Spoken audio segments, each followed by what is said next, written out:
honestly so draining to keep on working on something, and they're not even listening, which is crazy because it's supposed to be a democratic government. Yet it's a government not for the people, not by the people, not serving any people. It's just serving the politicians. It's draining. It's honestly draining, and life is already too heavy. So nataka uniambie hizo rich people problems. Uniambie kama poor people don't have the same problems. Unaona hata when you oversleep at home wanakutangaje? Open wapi unaishi? Wanakutangaje? Mali ya dunia. Ni mali ya dunia, lakini tuko wapi? You need it. You need money. Hey darlings, welcome back to Life Unfiltered. My name is Brandy Mora. I am the Melanin King. Well, if it is your first time to be here, all I'm telling you is karibu sana. And if you've not yet done that thing, kindly subscribe and press that notification button as well. Well, today's episode is about reflecting. We are reflecting on how the week has been. I know it has been tough. Oh my God, nimehema. But of importance, you've come out light at the end of the tunnel. Light at the end of the tunnel. Umeiona kweli ama inaweza kuwa ile light. Unaonanga kwa tunnels vile kuna kuanga na light. Tu ndani ya tunnel, it's not like the exit ni tu ndo uone barabara. Nakwambia, let me just tell you the truth. It's been that week for me. I have so much. I think I need wet wipes. Unpack. Can you please? Don't worry. I'm your shoulder to lean on. You better be, and you better be a safe space for me. I am a safe space. Thank you. You promise? Aisha, you won't judge me. Here we listen. We do not judge. Be just unpack. Go ahead. Honestly speaking, it's been a really tough week for me. Because last we shot an episode on finances, and we were talking about finances. We manifest a hard week. Nakumbuka nikisema, me, I don't need to, I can spend all the money I have because, God is my provider. And he was laughing at me when I say that sometimes I eat 1 meal a day. How do you eat 1 meal a day? You eat supper, but I don't like one meal. Inakuanga like maybe you had a snack during the day and then you ate supper. But like I told you previously, me, I'm one person who can easily skip supper, but I can't skip lunch. Actually says skip supper, then lazimia. Me, all I need to do is just put on Netflix or something on TV, because remember we said priorities, so Wi-Fi is a must. Yeah, so. Wi-Fi now lazima. You don't see what I do, nimelipa all my money, internet. So nikiwa na internet, I'm there, nimeweka Netflix, because I think nimezeeka pia. Unajua kitambo, ulikuwa unaeka a movie and you find yourself watching all through the night until maybe like 2-3 a.m. That's crazy, that has never been me. Yeah, so right now, I just put a movie on and 3 minutes later or 1 hour later, I'm already dozing off. So it's so easy for me to skip dinner. Do you ever watch movie ama unaweka ukiscroll? No, I'm like, no, this is boring. This one has no sex. No, this is not busy. Hii watu wa munju. Hii watu wapigi. When you go 14 years. No, I need some demeanor. Alafu men watasema they are matured. Sasa hii ni nini? There's some level of demeanor I want to get from a movie. Hey, okay. If it's a thriller, there's some sense of ile kitamboism that has to be there. Yeah, if it's not there, again, next. Modern. I know modern days cannot be scary. So I'm just like, no. Labda cyberbullying. That's the scariest thing in the modern world. So, I woke up one of the days this week, that was actually on Wednesday, and I go to work. Kwanza I woke up and I was contemplating on going to work. I actually went to work late. Kwa sababu nilikuwa na 70 shillings. The 70 shillings is not even cash money, it's fuliza. I'm counting, yeah. Oh my God, it was that bad. Yeah. It's okay. I'm one of those people who count fuliza as part of money I have. That's a sign of poverty. You're calling me poor? I'm telling you, you have scarcity. What is it? Mindset. Yeah. Poverty mindset. Trauma, scarcity trauma. You need to let go so that you can welcome blessings. I think if there's something I really need to do is work on getting rid of fuliza on my phone. Because after saying Kilipo, let's say my salary is 25,000 and my fuliza is 2,500. I'll count I have 27,500. That's crazy. Unajua, I've never. Nisiseme hivi alafu ni jijing. Sijai tumia fuliza. Honestly, I don't even know how it works. Hata mtu akiniambia you just dial, I close my ears so I never find out how to use it. I wish I was you. I've seen people under debt and what it has done to them, and hey, but we never, debt na betting. We never consider Fuliza as debt. It is a debt. I'm gonna dani pesa zako simama dava. Sini pesa yangu. Pesa yako no there's a difference between Fuliza and Hustler Fund. Actually, I owe Hustler Fund 600 shillings, which I don't know if I'll ever pay. Imagine triple mtambiwa mlipe 10k. Anything is possible with the route actually. Real. Hata msikwe surprised to me about your 70 shillings. So I'm like I was saying, I'm part of those people who usually count Fuliza as part of the monies I have. So at this day my limit in Kwame Paksha 70 shillings, I exceed my limit. Like if you came wisho, the elastic limit. Okay, cool. So I go to work, nimejijaza. I'm like, let me just go to work. I might find something. And now kumbuke lunch, we're never given lunch. You're supposed to buy lunch with your own money. So I go to work, and then it's lunch. But like that's standard for most workplaces. Yeah. I mean, except education. Naonanga uko anapenda. But see, I mean, education sector. At least unapewa chai. Yeah, but you know, college operates differently. If I was in high school, then yeah. Ungekuwa unakula disafu. But in college, you know, they assume you teach and go. Because we don't even have like a standard staff room where people come and you sit the whole day and gossip. No, they assume you come, teach, go. Yeah, you have other things to do. We are basically assuming as a lecturer, you are not inside hustle. And there's no you're sitting your ass here the whole day. So anyway, it's lunchtime, people are going for lunch, and good thing. Mtu alisema tuingie TikTok and tusaidia. Nakushu manze, this is your sign. End of login, post is a draft. Mimi naona mtu akisema, "Oh, why are you on TikTok?" I'm like, "Shut up. Just shut up." I'll do my TikTok. Please. A big shout out to that guy. He's called Rick. He had promised me some money, but the promise is a debt. It is actually. If you promise me something, you must give it to me. Me, you don't have to, but if you don't, Sasa, I no longer trust you. You're not even my friend. Because if you can't, you're no longer my friend. Yeah, if you can't fulfill your words, what can you fulfill? Oh. Basically nothing. Hata ukiniambia I'll be there for you in times of trouble, you won't be. Kama uliniambia utanitumia 5 so umeshindwa, times of trouble ndo utaweza kweli. I take promises very serious. Me too, honestly. And I take promise. I don't know, maybe I'm petty. Somebody the other day was commenting on my video. It's saying, not being petty. I have too many rules for being a man. I'm like, that's me. Deal with it. No, but if you make up, aliyekutuma ufungue mdomo useme I will send you money. Nobody. Uende ulijitrigger ukasema, by the way, I want to tell this person, let me promise him 1,000 shillings. Untriggered. Alafu tena ukose kunitumia, so ungenyamaza. Actually. Imagine ungenyamaza, ama kama ulikuwa unaona ninaweza kosa, ungeniambia, ungetu ni surprise you one day with 1,000 shillings. But you tell me, nitakutumia. Kwanza unipe specific day. Now I'm here anticipating for something. I wasn't anticipating for shit before you started talking. Now I'm anticipating for something. And then you disappoint me. We can't be friends. Shout out to everyone who honors their promise, because this is what Rick did on that day. And then, so he commented on one of my videos that had dropped that day. So after he commented, I just went and replied because he had promised me some money. He said, I'll pay your Wi-Fi next time you want to recharge. So he couldn't reply on his comments when he commented on my video. I was like, hey, yo, bro, kwanza leo ni Wednesday. You know I'm saying it jokingly, but I'm not joking. I need the money, bro. Hey, niko mbaya. Jinsi umesema vile content creators wanateseka.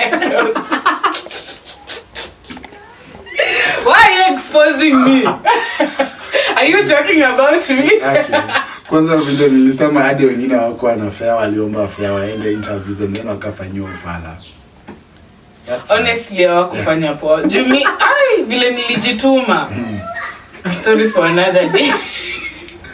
So anyway, the guy sent me 1,500 shillings and I was like, nice. The Lord has. The Lord has done it. Finally. Finally, the Lord did it. Alishuka mwenyewe. Manze. Hapa alishuka. So I went, kwanza that day, unajua, I think I forget too fast. Because after the money just landed on my phone, I went and had ugali matumbo, something you don't like. It's okay, ni preference uzuri huko na. Yeah. So I went there and I was just like, you know what? I'm not even going to have sijui omena ugali for 80 shillings, sijui ugali, sijui chapo maragwe. Honestly, I think you should just eat. Because, manze, you have been stressed, now you're relieved. Actually, I think that time what I was telling myself is, ilikuwa imebaki hivi kidogo, ni name, let me just eat. Let me eat because I don't know about tomorrow. Yeah, so that was part of the highlights I had for this. That's a highlight. That's a low light. Don't judge me. I have money. This is not my main face. This is not. You have money after show. Provoked. Okay, nimemprovoke. Yeah. Ndio akaniambia lakini angesema ana. Uko nayo. You have to. Anyway, the hardest part of this week, I guess it wasn't hard. It wasn't actually, my week has been as regular as every other week. But so the problem, I was on my periods, and just before kuna venye emotions zako they take a toll. Yeah. And you never know what okay, at the back of your head you know that your days are approaching, but like it's like we keep on forgetting that PMS will take a toll on your mental state. We forget. I was going through it. Nakwambia nimepigia di mama yangu nikilia. Ananiambia niende home, pack your things and come back home kama Nairobi na kutandika hivyo. And then I realized, oh girl, it's just the time of the honestly, I thought I was weak. I thought I was being weak, manze, because the problems zenye nalilia, it's not new problems. Ni shida nimekuanga nazo. Toka January. Like obviously, hata huko na shida vile unaochi vile. You have money problems. Yeah, like money problems has never made me okay inafanyanga nilie, but see hivyo vile nililia last time. Oh my god, let me tell you, I just I cried. You have no idea. Alafu huyu anaambia ati anaamka ananiambia ati ameota nikiwa na ball. Yeah, the Lord has done it. Finally. Alafu vile after anakwambia hivyo, you realize that you need to get some sanitary towels. The Lord has pregnancy. Say President General. Do you know the way it will finish me? Though I have many problems with you. Alafu ongeze mtoto. Sasa sani yake. Sani gani? Alafu unaserve na unaserve nini kwa hiyo sani? Wewe mwenyewe unakula 1 meal a day. Mtoto unajua hizi kula 1 meal a day. Mtoto anakula like 6 meals. Na wewe kama mzazi you need to eat juna breast feed. Like you need food. You need nutrients. Oh my god. Sijui mara cravings, mara clinic, mara show. The Lord has done it. Finally. But then actually nilikuota and I was just like, am I thinking too much about you? Am I nimekuota? Oh, he's thinking about me, guys. Yeah. So I don't want to get into details because people don't really know what's happening. Yeah. But I was going through it. Yeah. I think probably hiyo dream ilikuja juu nilikuwa nafikiri Brandy is going through ABCD, so I eventually uzuri niko sawa sahi by the way. And after that, actually after I realized that it wasn't me, it was the moon. I realized it was not me. The week started becoming better. Hata no sim vile alikuja kwa show yetu. On that day, normally mkikujanga show na kuanga busy afterwards. So I wasn't like busy afterwards. So after tumemaliza show tukayap for like 2 hours. Nikaenda nikaona my boss for like 2 minutes. Alafu tukaenda window shopping. Tukapatana na Made. Okay, these nice people were like, oh my god, I know you from social media. That was so sweet. By the way, girls are so sweet. Hey. Talking about that, you remember the other day we met someone in the matatu. We get into a mat and decides to sit at the back. Hey. You did.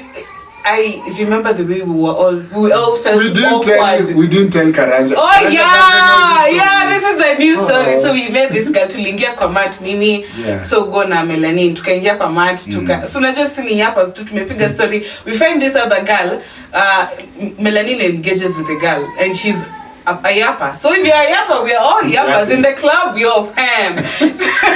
So we were all yapping, and then in the midst of yapping, tumepiga story. Number, oh, by the way, I follow all of you on social media. I watch all of you. The one was actually, I watch all of you on social. Oh no. And here we are thinking that tumeka huko nyuma na ni usiku, nobody will notice us. Sasa unajua unaanza kufeel kama uko judged based on your social on your social media. Oh my actually, God. your time, me na feeling is sometimes when you bump, actually this even happened the other day. So usually when I bump into someone, when I was not expecting that I'm in a space where somebody will realize me, is inanifanya na kuwa na, it's like my antennas zinasimama. So I become perfectly aware. So I'm like, who else could be looking at me? And probably no wonder you were so awkward after. And probably I'm not in my best, so I'm feeling like shit. Manze, probably I'm even dressed up like some homeless tunapita anatuambia ati tusitembee hapa tutaonekana. What? Sasa tuende wapi? Ati nataka tupitie huko nyuma. Twende tufinyane na watu juu uko shy. Waende ukapitie huko. And then this girl passed. Akasema aka whisper to the guy alikuwa anatembea tu. I know this girl, but she wasn't very good at whispering. And you know me, never get awkward. Me, I assume labda ni huyo tu.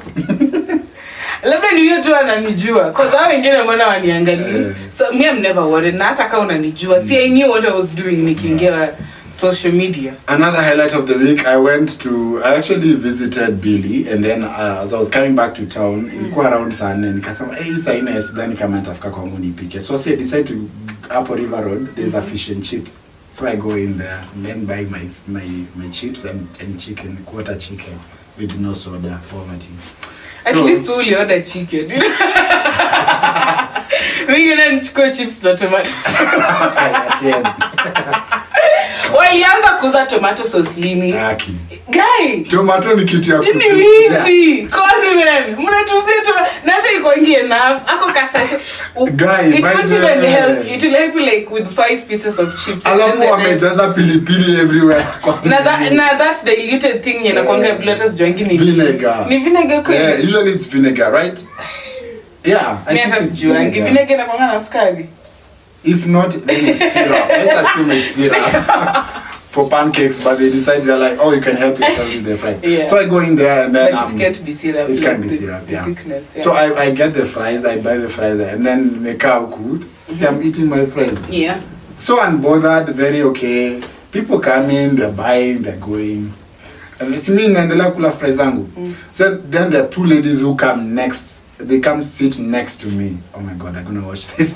They sit next to me. At least they know they were remembered. But one thing, this was like one of the best fun interactions. Yeah, I ever had. Really? Yeah, cause they made me so comfortable. Cause I was eating and then one of them and they're like, I know you.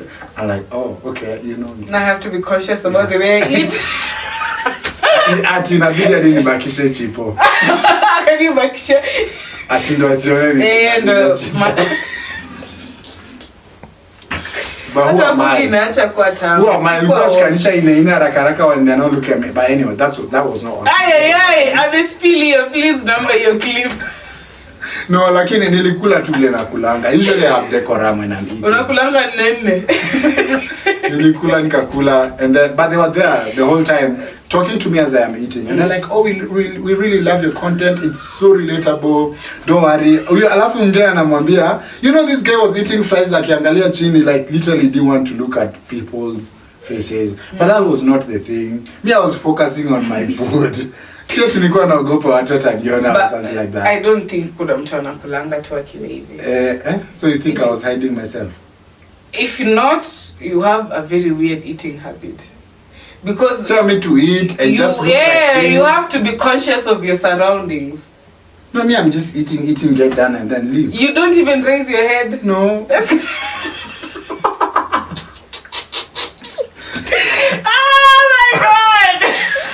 Yeah, so the beautiful part about them is they were also buying and ni wakangoja nikamaliza kukula. Good thing pia walikuwa naishi Parklands. So as I'm going to get my mat to come this way because ni hapo koja tu ndio watu wa Parklands pa wanapandia mat. They like really made me feel so comfortable to even really have a conversation with them because they dived into my videos, not them showing me the way ngina nakutaka soon wewe not one of no nimekufollow not follow back. But we all appreciate our followers. Whether somebody has ever forced me to follow them back, it's not even funny because I follow them back and going to their account, they're posting nothing. So I'm just adding my numbers on the following for nothing. I honestly think I don't owe anyone a follow back. And that was gonna come out as rude. But umenifollow because you are interacting with my content. Sasa mimi nakufollow ndo. Alafu akona tu profile, hata profile ajeka ni user 006832. Sasa seriously, like see hata unaona you're being unfair to me, you're being unfair to yourself. And sometimes somebody ndio ameweza kuwa amepost and I post videos, but the kind of videos they are posting is not the kind of content you also like to watch. Na nitakuwa tunakuharibia nini engagement. Juu naona na scroll immediately. TikTok might think you're not interesting. Kumbe unabamba watu wengine. That's why you should let just people organically follow you, because kama ni mtu hata mimi honestly me will never go somewhere and tell people follow me, because if they will follow me and not like my content, and TikTok will think I'm boring. You just don't follow. If you come across, if you like it, like, if you don't, scroll. Yani life is so free. You can literally do, especially when you data yako simu yako. That's the thing, that's what's up. So those are my two highlights. I would say they were nice. But apart from that, I've also been seeing something going online. That is, now we have a new deputy president, Professor Kithure Kindiki. I don't know how you feel about that. I don't know. Umeneka tough spot mbele ya camera bwana. So ngeni. I know you were not expecting. I wasn't because honestly politics has become so draining, and I know we were actively participating, especially with the that's why you must have an opinion. I know I must have. I actually don't have to have an opinion. But you have. Who said who? I know you do. Honestly, after your story of finance bill and everything that came with politics, I found it so draining, and my life is already draining enough. Nikianza kuongeza politics, it's double the drainment, and it's not being ignorant. It's honestly just valuing and it was prioritizing my mental health. If I start thinking about how the country is burning, myself I'm already burning, and then now we are all burning. What is the point? So of late, I have tried not to consume a lot of politics. Because it is draining. The way these people are making decisions without considering anyone, it's like, are you leading your family, or are you leading the country? Okay, you know the reason why I've asked you that, I've brought that up, is I wanted to see where are you in terms of your relationship with the government or your relationship with the state. In this sense, I have looked and I've observed the room. Currently, it seems like people are so tired already. Imeanza kwa dictatorship, because no matter what we do, is actually talking about it. Because even when you look at yesterday when they were swearing him, we actually have no videos going around people talking about because they don't listen. We'll make videos, they will not listen. Just the finance bill, we have made videos, we have marched in town, we have done everything. They drop it. The president drops it. Alafu tena high court wanaanza kusema wamerudisha ati it wasn't unconstitutional. Seriously, after all those lives that were lost, it's honestly so draining to keep on working on something, and they're not even listening, which is crazy because it's supposed to be a democratic government, yet it's a government not for the people, not by the people, not serving any people, it's just serving the politicians. It's draining, it's honestly draining, and life is already too heavy, so I kind of stopped.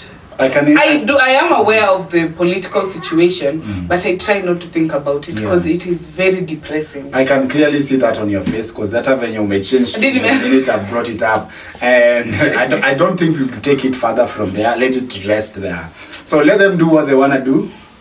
Honestly, don't do what you want to do, because even if you have all the power, Mr. President, I can do whatever I want. You are doing this for the people, and yes, Sayu on a very good place. But what about your kids are interacting with other people? They need to make networking, and of course they will have privilege because of their financial state. But what after you leave? Then what next? Hey, okay, that's pretty cool. So when the year started, cool. It's not cool, but we have to deal with it as it comes. Next time tuweke watu wa power government. So when the year began, you had your own goals. You had set your own goals, and you're like, "This is my year, Lord." I wish I came with that notebook here, my goals. Really? So how do you feel now that you're actually in November? Today is 2nd. We are shooting this 2nd of November. Wake up! It's the 1st of the month. I'm taipata mwanzo like you just know it's the 2nd of the month, but you know what I'm talking about. Yeah. So how do you feel about the year? How has the year been for you? Tough. Do you think you've accomplished some of the things? Yeah, what were some of the challenges? Yeah. I had many goals like everyone else, especially during the graduate last year. So you know you're moving from one phase of a life, you're transitioning to another phase, which is really hard. Sorry. Transitions are very hard. And I knew it was going to be tough, so I was mentally prepared for a tough year. And true to my expectations, it has been. Nikiweza wapigia hapa story mwaka yangu nyote mtalia. Hata karanja atalia. But most of my objectives, what are the resolutions? Kuna zenye sija accomplish, but that is out of my limit. I have done what I can in my part. But hizo zingine kitu kama social media, physical health, mental stuff. Kwanza mental, nime improve largely. Self-awareness, like all the other small things that are within my control.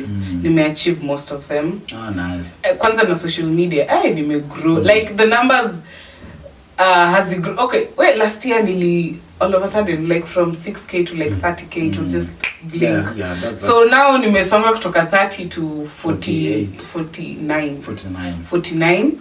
And it's not much compared to the followers I gained last year, but the engagement has been good.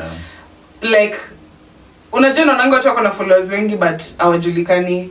So mimi niko na like ina grow vile nilikuwa nataka i grow. Sikuwa nataka i grow two followers. Alafu likes zina drag behind. Natakanga likes ziende concurrent. Zinatangulia, followers zitakuja zikisonga. So actually that's where I'm able to know somebody is influential. When you look at the likes, I mean it's influential, guys. Yeah. When you look at the likes to the following, unajua the people actually have very huge following, but nobody knows them. Nobody knows what they do. Because hata ukiangalia likes, mtu ako na 100, and the other day we were looking at an account has like 350k followers. The person has 1.2 million likes. Unaona? So inamaanisha ukichukua hii 352k followers equating it to 1.2 million likes, it's like everyone gave him 10 likes each one of them. So the interactions on that video was not as much. So compare na yako, like right now me I'm at 100,000 followers plus, but yeah, I don't know exactly, but near 100,000 plus. My likes are at 4.7 million, which is higher than people of similar accounts. People of similar accounts and certain people who have accounts with very huge following. Very huge following. So unaona najiuliza, what about nikifika hii 353k followers yenye watu wako now, that means my likes will be probably at 100 million. Utaacha hata kuangalia likes. Yeah, I will not even be bothered anymore. So I feel like for me this year, part of the things I was so intentional about was content creation. Like this was the year I had said I want to be very intentional about content creation, because one of the reasons why I told myself that late last year towards the end, there's a certain video I did in December about weddings. The way in kwa harusi watu wanashonanga manguo and then they look so pretty, and then when the wedding is done you don't want to wear that dress because it's terrible, it looks bad. Most of them, because mnashonanga dress kingine kia pink, cost a lot. Dress kingine kia pink kibaya, ukirudi kunini mkiwa wengi, it is so cute, it is so smart, you guys are looking glamorous. But wait until the wedding is done. Pink is such a nice color. Do you have I no. Get one. No. See, like entirely pink. Like no. Some fragments of pink. Maybe that. Yeah. Maybe like pink. Color here, and then kaleka. What do you maybe call that. It? Yeah, the lapel. No. What did you say? Sijui inaitwa aje. Hiyo ka pocket handkerchief. Sijui vile inaitwa vile. Sini lapel. Karanja. It's lapel. I don't know. It's lapel. Yeah, why are you laughing at me? Google. I don't believe you. It's lapel. Lapel sini mic nyomeva. Even that is called a lapel because unaeka hapa ama pocket square. Inaweza kwa pocket square. Ina sound ebu. Lapel. kuna pin, hakuna flower. Bado, yeah, it's the one. It's called? Yeah, it's actually no. No. It's not that one. It's the pin that they put here. Ile pin yetu tunaekanga kwa mangu. Sijui tunaizitanga aje. We have a different name for it. But hiyo pocket handkerchief haitu lapel. Iko na jina. Ama hata labda they know what we are talking about. Yeah, you can comment down below if you know. Clearly I need to do more research on men's outfit and yeah, kitu kama hiyo. Yeah. So I was saying part of my resolutions for me this year was be intentional about content creation. And the minute I decided to do that in the month of March, because when this video went viral and it was posted by Tuko was in December, and I had 5K. And then the year began. So when the year began, I remember nilikuwa tunaanza ka video kamoja in a week, 2 mbili, bado nilikuwa chini. Then when it got to March, nikasema now I want to be very intentional about this. So I started shooting. But again, I want to tell somebody something who wants to start content creation right now. Is apart from being intentional about it, if somebody has ever told you that you have the potential to do something, do it. You probably do. Yeah. Especially kani more than one person. Yeah, you never see it yourself, but watu wakiwa nje, imagine they see. Hata me honestly, hii story ya commentaries and using my voice to like put myself where I didn't even know like my voice could do all that. Honestly, I just thought I was really loud and obnoxious. But at the same time, Brandy, I feel like when people identify something in you that you also know you can be good at, but at that time you're not mentally there to do something of that sort, it can be draining for you. You don't need to take it like with like immediately your day and time. But here's the thing, people usually want when they tell you something, you like pick it and run with it. I'm carrying it, but I'm not applying it. I have to apply it to my life solely, and that's a them problem. Because imagine, and I want to get your opinion from this. I met this friend of mine. He's actually a celebrity designer. The one who dresses. Did you notice the pins in my hair? I did. You didn't mention them. Oh my god. So this guy tells me, how many followers do you have on TikTok? I'm like, that time I had 90K. He's like, my god, if I had 90K followers on TikTok, trust me, I'd be very far. I'd be very, very far. Because the things I would have done with it. You know what it means to have 90K? Because for him, he has like 25K followers on TikTok. And but if he hasn't done something with the 25, no, he has done something. He has done something. Because I'm telling you, he's a celebrity stylist. Oh, okay. And right now, he actually got a gig with MasterCard Foundation. Okay. So he has been doing reels for them and he gets money from that. So Nona, there's some certain level of pressure this person puts on you for having this 100K if you can be able to do what he does with 25K. So unarudi tena unakaa chini unajiuliza, okay, yes, I wanted to be intentional, I wanted to have followers. And now what next now? How do I go about this Master Foundation? Like an example. You just sit on it. Honestly, if you can't get it all at once. Number one, it will be overwhelming. If we imagine you got the like 6 gigs all of a sudden, from having no gigs to having like 6 heavy gigs. Sorry. How to perform poa? So hata akikwambia hivyo, take what they have said vizuri, like take it in but apply it in your life slowly, because you can't transition like that. Even like puberty doesn't happen. You don't just wake up with boobs. You slowly you just have to use boobs. Juu nikisema kitu kingine watu wananiambia mpaka wa leo huna. At least that's something I can talk about. You don't my face is up here. You don't you don't just transition. Yeah. You just take it slowly. Kama mimi mtu aliniambia like I could sell instead of selling for other people, advertising for other people, I could sell my own. So nimeanza business, but you don't see it back to back on my page. No business.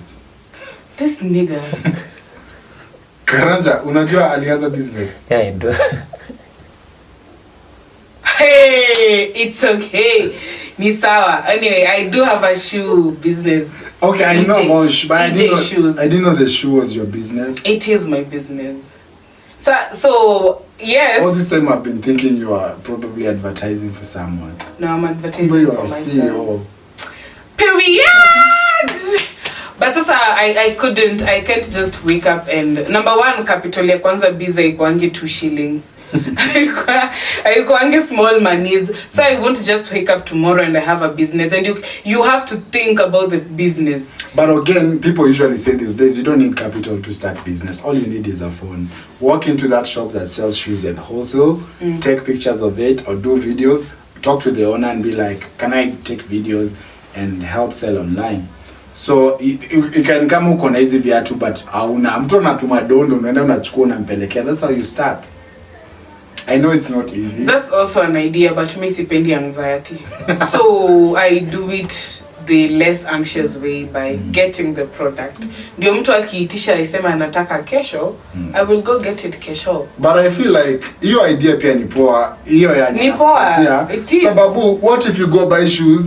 Especially, and people don't like them. Yeah, unajua we live in a world of fashion. Yeah. People keep changing. Today we want white Air Forces. Tomorrow we do not want them. We want Air Max. And now your house is full of Air Force. Are you gonna wear them? Okay, the way I do mine is that I don't buy ridiculous number of nini. Hata mimi niko na hiyo pending, watu wanangoja namba zao. But si ati nitawaambia niko nayo and then after wamenitumia ndo naenda kupick, because kuna kuanga na complication. Pia kwa mali unaenda kununua wanakwambia you can't come and pick a size. Ati nataka 38 ya hii 30 ya nini. Because ukifanya hivyo kuna namba haitakuwa inanunuliwa. You need to buy varied sizes. Na sasa brand hata wewe uoni. Unasema kuna namba unasema kuna namba haitanunuliwa. Sasa wewe unataka kwenda na namba haitanunuliwa nani anu? No, si ati namba haitanunuliwa entirely. Unajua wao ni wholesale. Na mimi nikikuja na buy wholesale shoes and then nakuja naangalia kuna like nikibuy a set, okay? See, when people buy sets, wanna buy for like from like 37 to like 41, so ndo popular. And then kuna mtu alishinda akichukua 37. Me, I come buy wanting to buy a whole set. It costs 37. Do you think I'll take the set? No, I'll just go to another wholesale person. Atakuwa na hizo 37 the whole set. Sasa wewe utabaki na hizo 41 zako zenye huko na si ati hakuna watu wanavaa size 41. But watu wana buy size 41 hawatakuja kubuy set. Watakuja kubuy that individual shoe. Sasa kama wewe retail, you need to buy a set ndio ukue na zote. Na huyo wholesale haiwezi kuuzia just one number.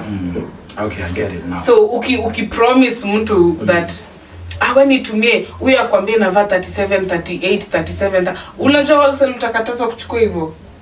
Itabidi umechukua like a 40. Okay. And you didn't have the money for the 40. You know, that's crazy. So I really like having the products. Na kama sina sinta restock, because this is not the last of the stocks. So having nilikuwa naongelelea kitu kingine before we got into business. Like somebody was advising me to advertise instead of just advertising for other businesses. I can turn my followers into customers. But sasa it's not a blink of an eye. Like it's not, my page is not all about the shoes. Like I'm still doing the content. Juu nikianza kuifanya hivi itakuwa overwhelming. Itakuwa very overwhelming to take in change. Hivyo tu, the friction will be too much. Audience yako imezoea kitu ingine, alafu now it's just business. Now we want to be entertained.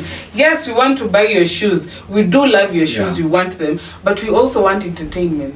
That's true. So huyo mwenye anakuadvise hivyo, mwambie ni nini yo, like asikwambie tu the things I would do, muulize what. I think umeelezea vizuri sana. Oh my God, I think I needed to hear that. It's not just for you people. Remember, some of these conversations we have, they are also they form a part of healing. Yeah, even for myself. Kuna vitu naambianga si apply and then I go apply. Because like right now the way you've talked about patterns, I'm just like, oh yeah, probably I lack the art of gratitude to look back at the things that good things have happened, though they are not massive.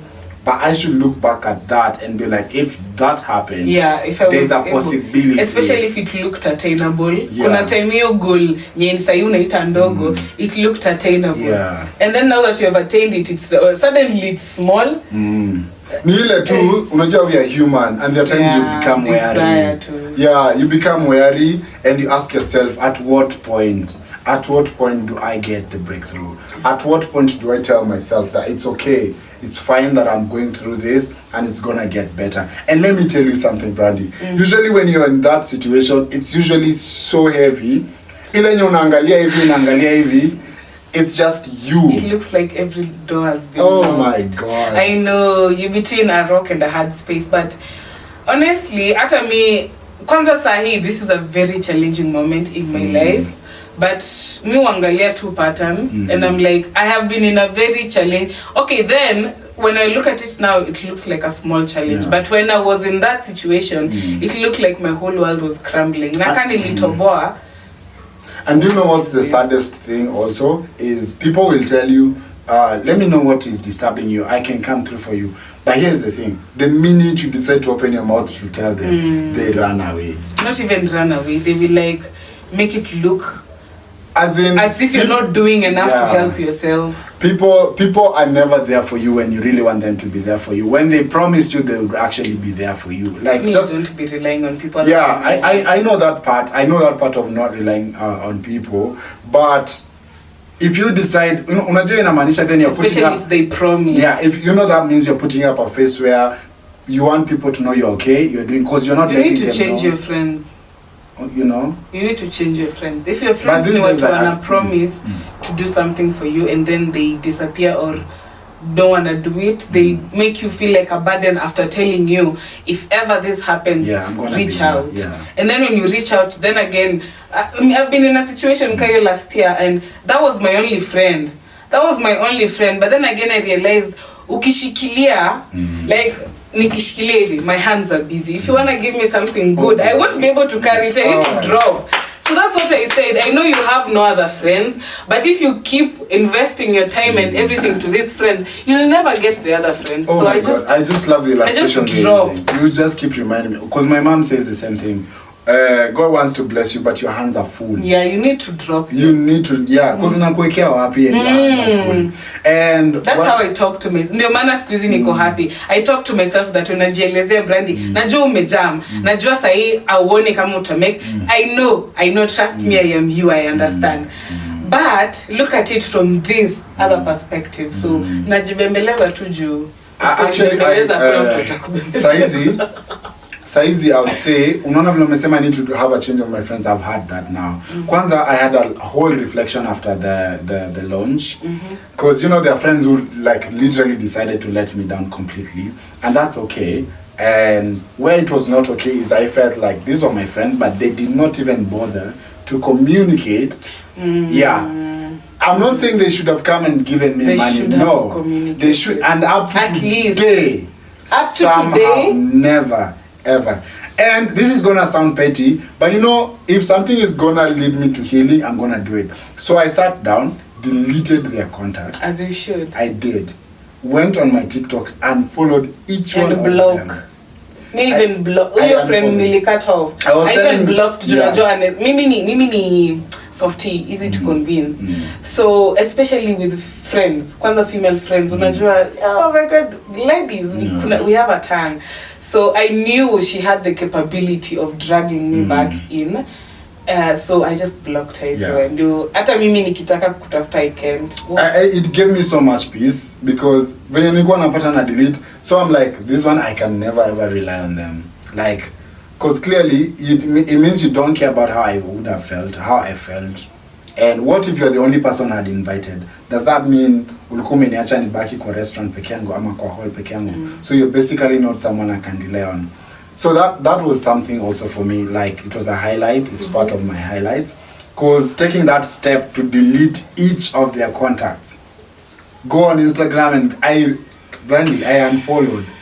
I was like, endelea tu kuniviendi kwa status ya marafiki zako. When they download my videos and post me, view me from there. Kwanza unajua ukiblock mtu like Instagram, hata Nairobi Gospel kupost hawataona. Especially kani story. Because I remember I reconnected with one of my friends wenye nilikuwa ni ex.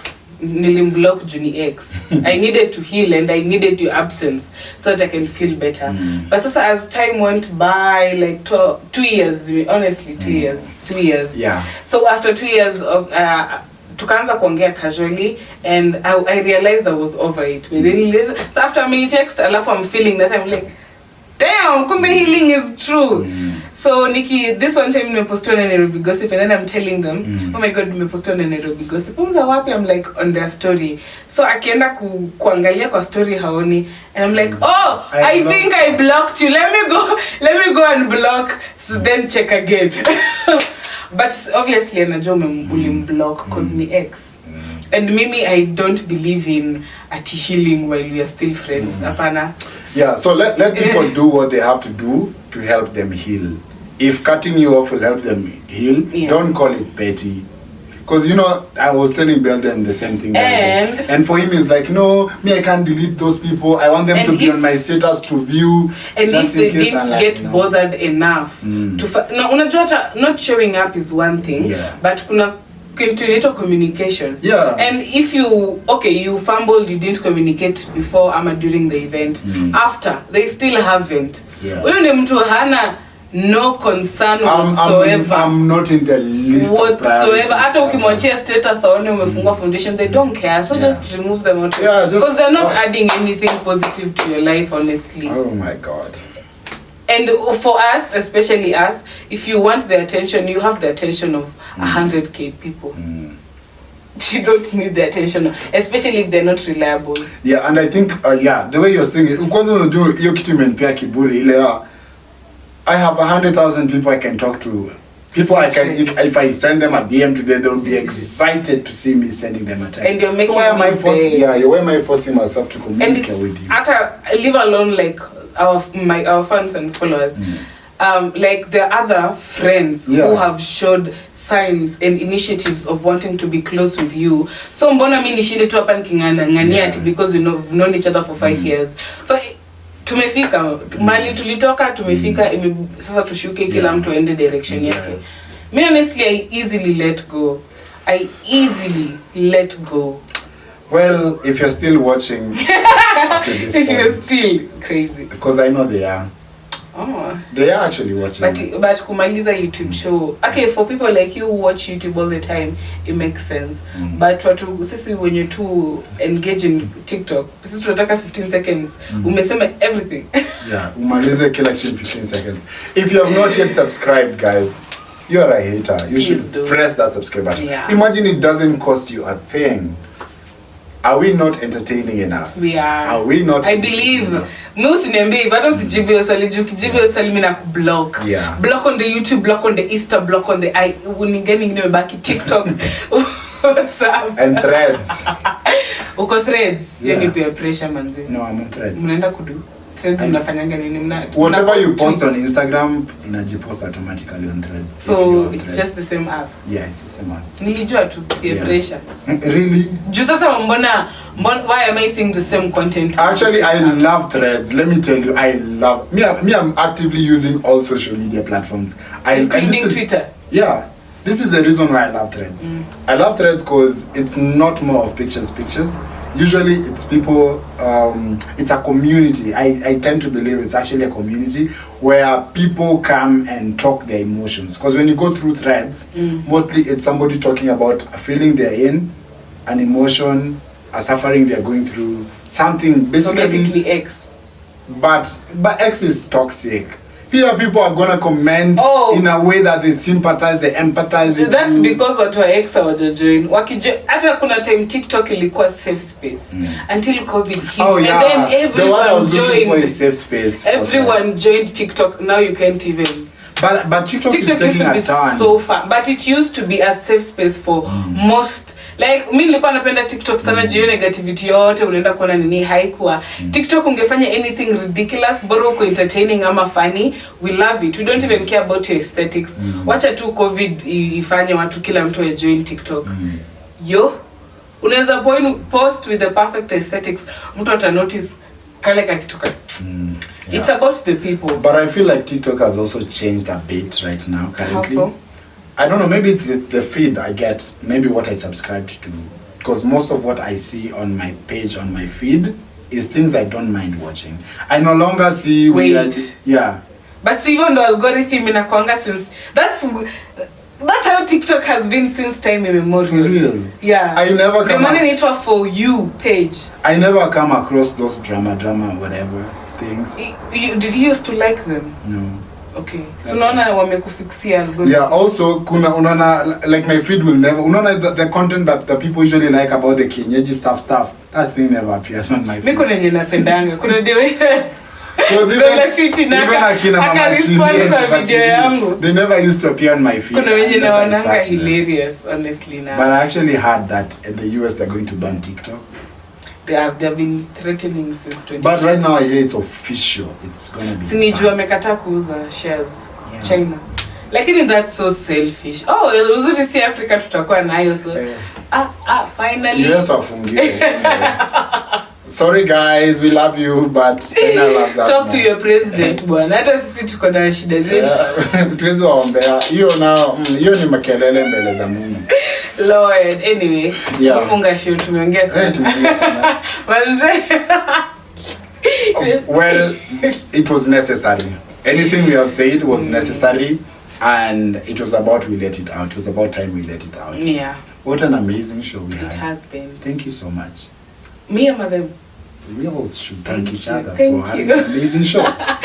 So they can thank us as well. Okay guys, if you have watched this episode all the way to this end, tunasema asante sana. And be sure to tune in for the next one. Until next time, we are saying goodbye.